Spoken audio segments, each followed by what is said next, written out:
விருச்சிக ராசி அன்பர்களே, ஜூலை மாதம் எப்படி இருக்க போகுது அப்படின்னு பார்க்கும் பொழுது உங்கள் ராசிநாதனான செவ்வாய் பகவான் 7ஆம் இடத்தில் அமர்ந்து கொண்டு உங்கள் ராசியை பார்க்குறார். ராசிநாதன் ராசியை பார்ப்பது ஒரு நல்ல அமைப்பு, நல்லா இருக்க போறீங்கன்னு அர்த்தம். அதே சமயத்தில் உங்களுக்கு யோகத்தை தரக்கூடியவன் பூர்வ புண்ணியஸ்தானத்தின் அதிபதி யார் அப்படின்னா குரு பகவான் பாக்யஸ்தானத்தில் அமர்ந்து கொண்டு 5ஆம் பார்வையாக உங்கள் லக்னத்தை பார்க்குறார். அப்போ ராசிநாதன் ராசியை பார்ப்பதும் யோகத்தை தரக்கூடிய கடவுளினுடைய அனுகிரகத்தை பெற்ற அந்த குரு பகவான் உச்சமாக இருந்து உங்கள் ராசியை பார்ப்பது ஒரு நல்ல அமைப்பு. அப்போ உங்கள் எண்ணங்கள், செயல்பாடுகள், சிந்தனைகள் நல்லா இருக்கும். மனதில் இருந்து வந்த குழப்பங்கள் நீங்கும். தெளிவான டிசிஷன் எடுப்பீங்க. இது செய்தால் கரெக்டு, அதாவது உள்ளுணர்வு சக்தி நல்ல மேம்படும். உங்கள் உள் மனசு என்ன சொல்கிறதோ அதை செய்யலாம். தடைபட்ட விஷயங்கள் எடுத்து செய்து வெற்றி பெறக்கூடிய ஒரு நல்ல மாதம். பாக்கியம் கிடைக்க போகுது. எதை மனதில் நினைத்து யோசித்து கொண்டு இருந்தீர்களோ, இதை செயல்படுத்தணும், இதை செய்யணும், அதெல்லாம் செயல்படுத்துவதற்கு எந்த தடையும் இந்த மாதம் ஏற்படுத்த போவதில்லை. விருச்சிக ராசி என்பவர்களுக்கு தொட்டது துலங்கும். வெற்றி கிட்டக்கூடிய ஒரு நல்ல மாதமாகவே அமைகிறது விருச்சிகத்துக்கு. சார், பணம் சார்ந்த விஷயம், பொருளாதாரம், குடும்பம் எப்படி சார் இருக்கும் அப்படின்னு கேட்டிங்கன்னா 2ஆம் இடத்தை பார்க்கணும். 2ஆம் இடம் தான் குடும்பஸ்தானம். அந்த அதிபதி எப்படி இருக்கார் அப்படின்னா பாக்யஸ்தானத்தில் போய் உச்சமாக இருக்கார், வலிமையாக உட்கார்ந்துருக்கார். அப்போ 2ஆம் இடம் வலிமையாக இருக்க போகிறது. அப்போ குடும்பம் வலிமையாக இருக்க போகிறது. அப்போ குடும்பத்தில் ஏற்கனவே பிரச்சனையாக இருந்தவர்கள் கூட இப்போ அந்த பிரச்சனையெல்லாம் வேண்டாம், நம்ம தான் கணவன் மனைவி குடும்பம் ஒற்றுமைய வேண்டும், யார் சம்பாதிச்சால் என்ன, அந்த ஈகோ கிளாஸ், இந்த மாதிரி சின்ன சின்ன விஷயங்களில் கருத்து வேறுபாடு ஏற்பட்ட இந்த விருச்சிக ராசி என்பவர்களில் எல்லாமே இப்போ அதெல்லாம் விலகப் போகிறது. ஒருவருக்கொருவர் புரிந்து கொள்ளக்கூடிய உணர்வுகள், பொதுநலத்தன்மை, சுயநலத்தன்மையிலிருந்து பொதுநலத்தன்மையாக மாறக்கூடிய அமைப்புங்கிறது இந்த மாதம் நல்லபடியாக இருக்குது. குடும்பம் நன்றாக இருக்க போகிறது. குடும்பத்தில் நல்ல சுப விஷயங்கள் நடக்குவதற்குண்டான அத்தனை அம்சங்களும் இருக்கிறது. ஏன்னா 2ஆம் அதிபதி பாக்யஸ்தானத்தில் இருக்குது. அப்போ நல்ல விஷயங்கள், பேச்சின் மூலமாக பிழைக்கக்கூடிய அத்தனை துறைகள், தொழில்கள் சிறப்பாக இருக்க போது. உங்கள் பேச்சு 4 பேர் நல்ல விதமாக கேட்கக்கூடிய அமைப்பு. உங்கள் பேச்சை கேட்காதவங்க கூட இப்போ கேட்கலாம், அவர் சொன்ன கரெக்டாக இருக்கும் அப்படிங்கிற அந்த தன்மை இந்த மாதம் நல்லபடியாக இருக்கிறது இந்த விருச்சிகத்துக்கு. அப்போ தனம், குடும்பம், வாக்கு சூப்பர். 3ஆம் அதிபதி முயற்சி ஸ்தானத்தின் அதிபதி. எல்லாமே உங்கள் முயற்சியால் வெற்றியாகும், அவ்வளோதான். 3ஆம் அதிபதி யார்? சனி பகவான். அவர் 5ஆம் இடத்தில் உட்கார்ந்திருக்கார், பூர்வ புண்ணியஸ்தானத்தில் இருக்கார். அந்த குரு பகவான் 3ஆம் இடத்தை பார்க்குறார், 3ஆம் அதிபதியும் பார்க்குறார். அப்போ 3ஆம் இடம் ஆக்டிவேட் ஆகுதுன்னு அர்த்தம். உங்களுக்கு 3ஆம் இடத்துல என்ன இருக்குது சார்? சகோதர விஷயங்கள். அப்போ சகோதரரோட ஏதோ ஒரு பேச்சுவார்த்தை அல்லது ஏதோ ஒரு நல்ல விஷயங்கள் நடக்கக்கூடிய, நீங்களும் சரி அல்லது சகோதரர் சரி, ஏதோ ஒரு நல்லவைகள் நடக்கக்கூடிய அமைப்பு இந்த மாதம் நல்லபடியாக இருக்குது. பிரயாணம் நல்லபடியாக அமையும். வியாபாரம் சூப்பராக இருக்கும். ஒப்பந்தங்கள் ஏற்படும். மியூசிக், கலைத்துறையில் சில விஷயங்கள் புதுப்பிக்கக்கூடிய அமைப்புகள், கலைத்துறையில் நாட்டம் இருக்கும். எழுத்து, கதை, கட்டுரை, இந்த மாதிரி இருக்கக்கூடிய நபர்களுக்கெல்லாம் ஒரு நல்ல ஒரு மாற்றத்தை கொடுக்கும். நல்ல எண்ண உணர்வுகளை தூண்டக்கூடிய அமைப்பு இருக்குது. இதெல்லாம் நல்லபடியாக இருக்கக்கூடிய அமைப்பு. ஒப்பந்தங்கள் கிடைக்கும். புதிய புதிய ஒப்பந்தங்கள் தேடி வரக்கூடிய வாய்ப்புகள் இந்த மாதம் நல்லா இருக்குது அப்படின்னு சொல்லுவேன். 4ஆம் அதிபதி தனக்கு 2ல் இருக்கார். அப்போ இடத்தின் மூலமாக அனுகூலம், ஆதாயம். ஒரு சிலர் இடம் வாங்கக்கூடிய எண்ணங்கள் உருவாகும், அல்லது இடத்தை விற்கக்கூடிய வாய்ப்புகள் உண்டு. அந்த இடம் சார்ந்த விஷயத்தில் ஒரு நல்லவைங்கிறது கண்டிப்பாக உண்டு. வீடு சார்ந்த விஷயம் நல்லது தான். வீட்டை ஆல்டர் பண்ணுறது, வீட்டை மாற்றுறது, இல்லை வீட்டை வாங்குறது, இதெல்லாம் ஏதாவது தடை வருமானா? நிச்சயமாக இல்லை, தடை இல்லை. ஸோ வீடு வாங்கலாமா? இந்த மாதம் ஜூலை மாதம் வாங்கலாம், அதில் எந்த மாற்று கருத்து இல்லை. ஆனால் ஒரே விஷயம், டாக்குமெண்ட்டுக்கு காரக கிரகமான புதன் பகவான் 8ஆம் இடமான அட்டமஸ்தானத்தில் உட்கார்ந்துருக்கு, அது வக்ரமாக இருக்குது. அப்போ என்ன, டாக்குமெண்ட்டை மட்டும் கரெக்டாக செக் பண்ணணும்.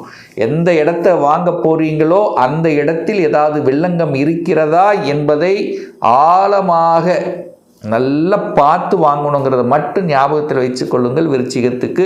மற்றபடி வாங்குவதற்கு எந்த தடையும் இல்லை. குழந்தை படிப்பு எப்படி இருக்குது சார்? குழந்தை காரக கிரகமான குரு பாக்கியஸ்தானத்திலிருந்து 5ஆம் இடத்தை குழந்தை ஸ்தானத்தை பார்க்குறார். அப்போ குழந்தை நன்றாக இருக்க போகிறது. குழந்தை சார்ந்த விஷயத்திலிருந்து வந்த தடைபட்ட விஷயங்கள் விலகப் போகிறது. குழந்தைகள் படிப்பு நல்லா இருக்க போகுது. குழந்தைகளுக்கு ஆசைப்பட்ட விஷயத்தை எல்லாம் பூர்த்தி பண்ண போகிறீங்க. என்ன படிக்கணும்னு உங்களை கேட்டுட்டு இருந்ததோ அந்த படிப்பு கிடைக்க போகிறது. அப்போ படிப்பு சார்ந்த விஷயங்கள் நல்லா இருக்குது. ஏதாவது அந்த படிப்பில் ஒரு அரியர் விழுந்துச்சு, இது பிளேஸ் ஆகாமல் இருக்குது, ஏதோ ஒரு தடை இருந்தால் இப்போ அதெல்லாம் விலகப் போகிறது. தன்னம்பிக்கை கொடுக்கும். பார்த்துடலாம், ஜெயிச்சிடலாம், அந்த எண்ண உணர்வுகளை கொடுக்கக்கூடிய அமைப்பு இருக்குது. அதனால் படிப்பு விஷயத்தில் நீங்கள் கவலைப்பட போவதில்லை. குழந்தைகளோட கருத்து வேறுபாடு ஏற்பட்டவர்கள் கூட அதெல்லாம் அப்படியே விலகப் போகிறது. அதே சமயத்தில் குழந்தைகள் வெளியூரில் வெளி மாநிலத்தில் போய் படிக்கக்கூடிய அமைப்புகளும் இந்த மாதம் இருக்கிறது. உயர்கல்வி செல்வதற்குண்டான வாய்ப்புகள் இருக்குது. யூஜி முடித்து ஒரு வருஷம் பிரேக் ஆனவங்க கூட இப்போ ஏன் பிஜி படிக்கக்கூடாதுங்கிற எண்ணத்தை தோற்றுவிக்கக்கூடிய அமைப்பு இந்த மாதம் நல்லபடியாக இருக்கிறது. அதே சமயத்தில் பார்த்திங்கன்னா குலதெய்வ அருள் பரிபூர்ணமாக கிட்டும். ஒரு தடவை இந்த மாதம் குலதெய்வத்துக்கு சென்று வாருங்கள். எல்லாமே நல்லதாக நடக்கும். அதில் மாற்று கருத்து என்பது இல்லை. 7ஆம் அதிபதி திருமணஸ்தானத்தின் அதிபதியாக இருக்கக்கூடியவர் சுக்கிரன் போய் இப்போ 10ஆம் இடத்தில் உட்கார்ந்துருக்கார். அப்போது திருமணம் உண்டு, திருமணத்தில் தடை இல்லை. அங்கே கேது இருக்குது. சின்ன சின்ன குழப்பங்கள் பிரச்சனைகள் வந்தாலும் பெரிய பாதிப்பு என்பது இல்லை. கலத்திர காரகனோட கேது இருக்கிறதுனால கணவன் மனைவிக்குள்ள ஒரு சின்ன சின்ன மிஸ் அண்டர்ஸ்ட் வருவதற்கு யார் காரணமாக இருப்பாங்க அப்படின்னா அந்நியர்கள் வெளியிருந்து. அப்போ உங்கள் குடும்ப விஷயத்தை மற்றவர்களுக்கு பகிர வேண்டாம். அது மற்றவர்களுடைய குறுக்கீடு உங்கள் குடும்ப விஷயத்துக்கு வராமல் பார்த்து கொண்டாலே போதும். மற்றபடி எந்த பிரச்சனையும் ஏற்படுத்த போவதில்லை. சூரியன் 8ல் இருக்குது. ஒரு சிலருக்கு உஷ்ணம் சார்ந்த விஷயங்கள், தலைவலி, அதே சமயத்தில் எலும்பு சம்பந்தப்பட்ட, நரம்பு சம்பந்தப்பட்ட சின்ன சின்ன தொந்தரவுகள் ஒரு சிலருக்கு ஏற்கனவே இருக்கிறவங்களுக்கு கொஞ்சம் கவனம் எடுத்துக்கணுங்கிறத ஞாபகத்தில் வச்சுக்கோங்க. அதே இந்த சூரியன் பார்த்திங்கன்னா 9ஆம் இடத்துக்கு குருவோடு சேரப்போகிறார். அரசில் தடை இருந்தது, அரசு காரியங்களில் வெற்றி அடையாமல் இருக்குது, அரசில் பணிபுரிவர்களுக்கு ஒரு ப்ரமோஷன், இடமாற்றம், இதெல்லாம் தடை ஏற்படுது.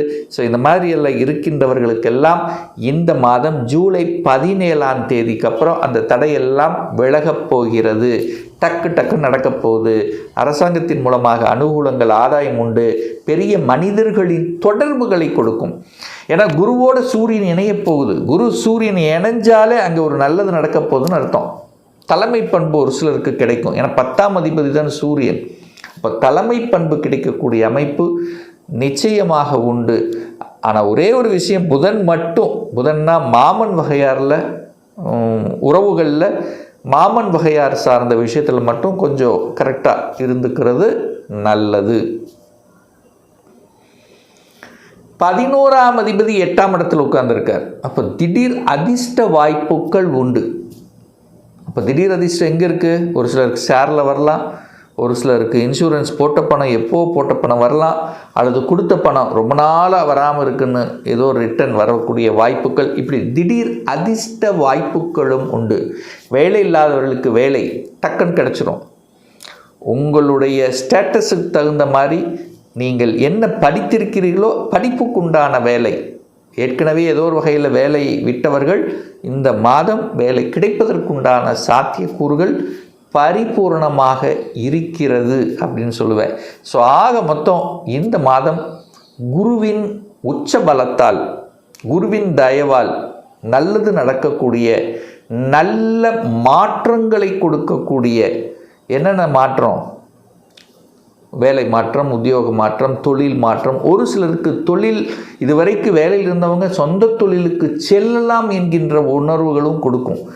ஆனால் என்ன, இந்த விருச்சிகத்துக்கு கொஞ்சம் கன்ஃபியூஷன் இருக்கும். அப்பப்போ செய்யலாமா வேண்டாமா, அது செய்யலாமா இது செய்யலாம். பட் இந்த மாதம் தெளிவாக யோசிப்பீங்க, தெளிவாக டிசிஷன் எடுக்கக்கூடிய அமைப்புகள் பரிபூர்ணமாக இருக்கிறது. சார், நல்ல தெய்வ வழிபாடு இந்த மாதம் என்னென்ன? உங்கள் ராசிநாதனை கெட்டியை பிடிச்சிக்குங்க. செவ்வாய் தான். செவ்வாய் என்ன? முருகப்பெருமான். எப்பெல்லாம் மனசு ஒரு மாதிரி கஷ்டமாக இருக்குது, மனசில் ஒரு குழப்பம் இருக்குது, தான் நினைக்கிறது நடக்கலை. ஸோ இந்த மாதிரி மனசு எப்பெல்லாம் வருத்தப்படுகிறதோ ஸோ அப்பெல்லாம் முருகப்பெருமானை வழிபட்டாலே உங்களுக்கு அனைத்து விதத்திலும் நன்மை நடக்குங்கிறதுல எந்தவித மாற்று கருத்தும் கிடையாது.